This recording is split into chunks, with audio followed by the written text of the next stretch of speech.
سب سے آتے ہیں جو بڑا مسئلہ اس وقت ملک کے اندر چوہدری صاحب پیدا ہوا ہے وہ سیاسی عدم استحکام ہے. سیاسی عدم استحکام چوہدری صاحب اس نوعیت کا ہے کہ اس وقت ملک کے اندر جو ہے تمام جو سیاسی جماعتیں ایک طرف آپ نے پیدا کرایا ہے 9 اپریل کو پچھلے سال سے. چلیں چوہدری صاحب وہ تو پچھلا سال گزر گیا. اب تو جو ایشو آن ہینڈ ہے ہم نے اس کو ڈیل کرنا ہے. اور ایشو آن ہینڈ کیا ہے؟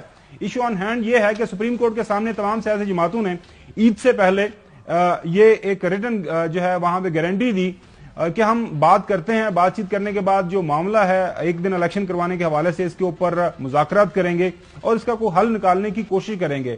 صبح دوبارہ یہ کیس لگ گیا ہے. آج اس کیس کو لے کے جو ہے ایک آرڈر آ گیا سپریم کورٹ کا, وہ آپ کے سامنے رکھ دیتے ہیں. جو آرڈر آیا ہے جو تحریری اس کے اندر عدالت نے یہ فرمایا ہے, سپریم کورٹ کی طرف سے یہ بتایا گیا ہے چوہدری صاحب کہ عدالت تمام جماعتوں کی طرف سے موجودہ سیاسی بحران کے خاتمے کی کوششوں اور خاص طور پر قومی اور 4 صوبائی اسمبلیوں کے انتخابات ایک ساتھ کرانے کی تاریخ پر اتفاق رائے کے لیے رضاکارانہ طور پر مذاکرات شروع کرنے کے عمل کو سراہتی ہے. عدالت کی جانب سے یہ واضح کر دیا گیا تھا کہ دونوں فریقین کے درمیان بات چیت اور مذاکرات کسی بھی طرح سے عدالت کے کسی حکم یا ہدایت کے بغیر مکمل طور پر ان کی اپنی کوشش ہوگی. عدالت کا ان سے کوئی لینا دینا نہیں ہوگا. عدالت کی جانب سے یہ بھی بتایا گیا تھا کہ یہ بھی واضح کر دیا گیا تھا کہ پنجاب میں 14 مئی کو انتخابات کے حوالے سے جو 4 اپریل 2023 کا حکم ہے وہ برقرار رہے گا. یہ انگریزی کے اندر بھی آپ کے سامنے ناظرین, it was clear by the court. یہ 2 علیحدہ آرڈرز ہوئے ہیں آج.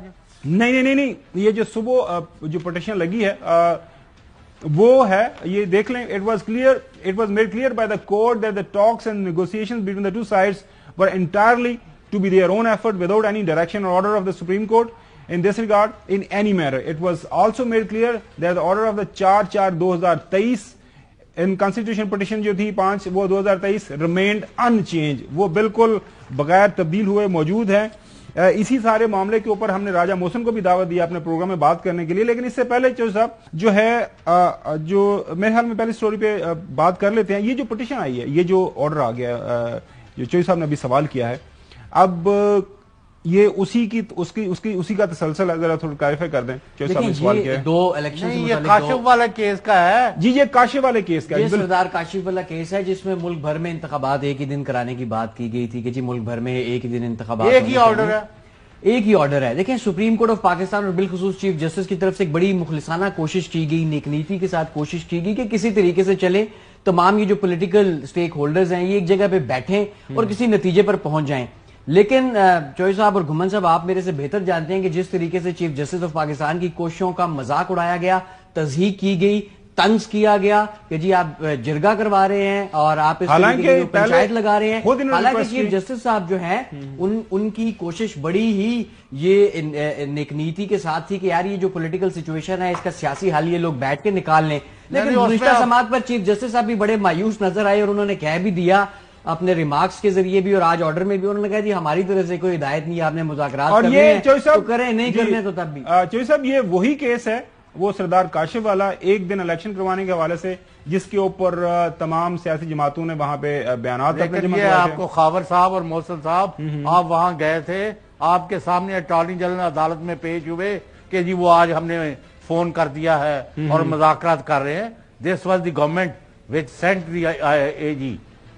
بالکل فاروق اجناس صاحب نے نیوز بریک کی کہ محسن راجہ جو تھا ان کا حکومت کا بینچ کے سامنے پیش ہوا اور اس نے کہا جی وہ تو ہم بات چیت شروع ہو گئی ہے, کل فون کیا ہے وزیر اعظم نے ان کو, ان کے اٹارنی جنرل ہے مسٹر عوان صاحب. جی ہاں وہی منصور عثمان.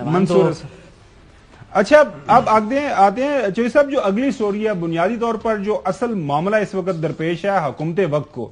ایک تو صبح یہ کیس دوبارہ لگ گیا ہے 11:30 بجے.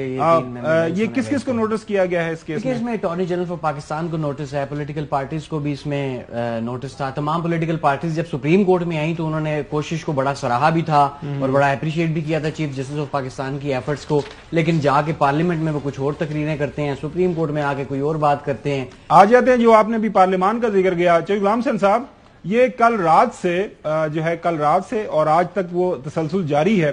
رانا ثناءاللہ صاحب نے اپنے ایک ٹیلی ویژن انٹرویو کے اندر جو ایک بیانیہ کی کوشش کی ہے جو ماحول بنایا ہے وہ سننے سے تعلق رکھتا ہے. ایسے لگ رہا ہے کہ ان کو کسی چیز کا ڈر ہے. میرے خیال میں ڈرنا بھی چاہیے, کیونکہ صریحاً خلاف ورزی سپریم کورٹ کے آرڈرز کی ہو رہی ہے کہ وہ کہہ رہے ہیں کہ پارلیمان کی اگر رسوائی کر دی گئی تو پھر کوئی نہیں بچے گا.